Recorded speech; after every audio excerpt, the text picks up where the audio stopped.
One of my secret tricks for these kinds of parties, this works every time, but there's, there's always those high top tables that people stand around. So I'll go and I'll get like a big plate of food and a glass of wine, like so much in my hands, even if I'm not hungry and even if I don't want to drink, I'll like go get those things. And then I'll be like, oh no, I need a place to put all this so I can like manage it. So I'll go to one of those high top tables where other people are standing, put my stuff down and be like, do you mind if I just like put my stuff down so I, because I don't have hands, and everyone's like, oh, sure. And then I start talking to them.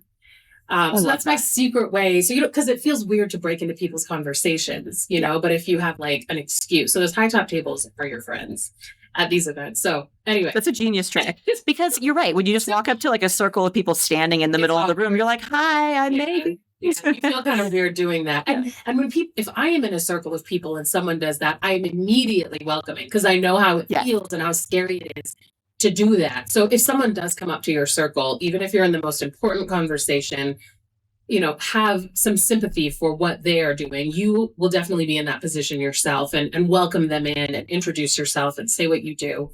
So I try to be really welcoming in those situations too. Yeah. Agreed. I think there could be like some etiquette in terms of how to network on both sides, right. Like be welcoming to people coming in. And also there's some other tricks. One that I heard through Rise was wear like a flare, like a piece of flare so that you like people can comment on it. Yeah, totally. But I like your trick better because I'm not really like a flare person. That's fair. Yeah, you're classy and understated. Yeah, right. Yeah. Thank you. Yes. Okay. So what other resources? So networking is a really big one for you. Networking is a big one. If you're on a work trip, you should never be like back at your hotel room at 4 p.m. like ordering, room service. I mean, maybe there's some times for that, but I can tell you, I don't think I have ever ordered room service in my career.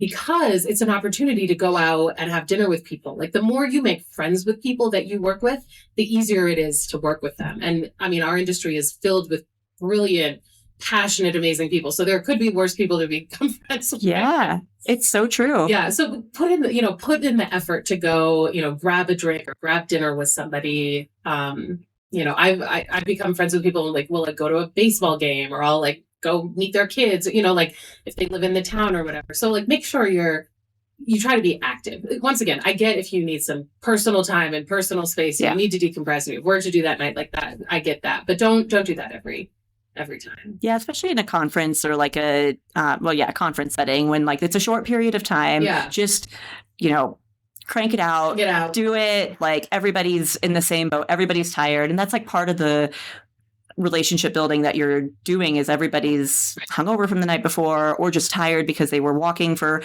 14 hours straight or more.